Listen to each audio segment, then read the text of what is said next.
Assalamualaikum dan selamat sejahtera saya ucapkan kepada semua. Nama saya Nur Amna binti Muhammad Asri.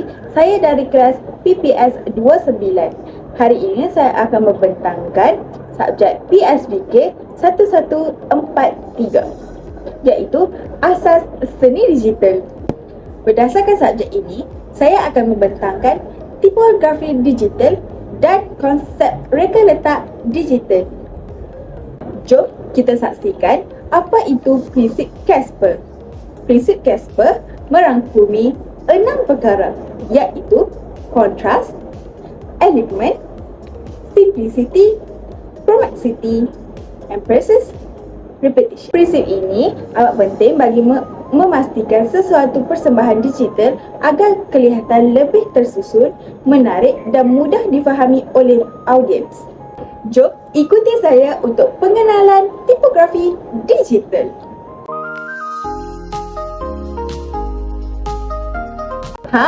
Korang dah tengok kan pengenalan tipografi digital? Jom ikuti saya lagi untuk kita kenali jenis-jenis tipografi, sans serif dan serif. Tak kita lupa untuk tajuk terakhir dalam topik ini, iaitu tipografi dalam perekaan seni digital. Contoh-contoh font dalam tipografi yang menarik, iaitu font yang tebal untuk digunakan sebagai tajuk, font yang sederhana untuk dijadikan isi kandungan, serta font yang besar untuk menonjolkan mesej yang penting. Untuk topik yang kedua, iaitu konsep reka letak digital. Reka letak digital merujuk kepada susunan elemen visual seperti teks, gambar, warna dan grafik dalam satu ruangan reka bentuk.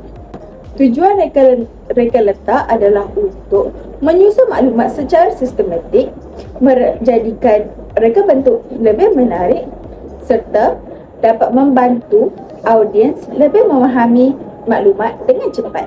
Reka letak yang baik akan menghasilkan keseimbangan visual dan komunikasi yang jelas.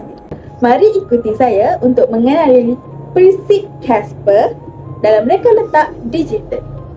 Yang pertama, kontras, iaitu perbezaan. Tidak kita lupa untuk tujuan kontras. Tujuan kontras untuk menarik perhatian audiens dan menunjukkan maklumat yang penting. Yang kedua, iaitu elemen, iaitu susunan. Kepentingan elemen, iaitu susunan, adalah menjadikan reka bentuk lebih kemas, meningkatkan kebolehbacaan dan memberikan struktur persembahan. Yang ketiga, iaitu simplicity atau kesederhanaan. Tujuan simplicity adalah untuk memudahkan audiens untuk memahami maklumat dan menggalakkan gangguan visual. Yang keempat, iaitu proximity, adalah pendekatan. Tujuan proximity adalah untuk membantu audiens memahami hubungan antara maklumat. Yang kelima pula adalah emphasis atau penekanan. Emphasis bertujuan untuk menarik perhatian audiens kepada mesej yang utama. Akhir sekali dalam prinsip Casper, iaitu repetition atau pengulangan.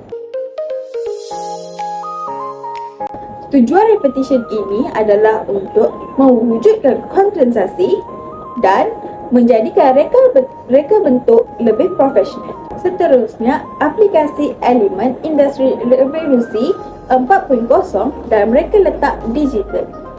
Dalam era revolusi ini, teknologi digital memainkan peranan amat penting dalam reka bentuk.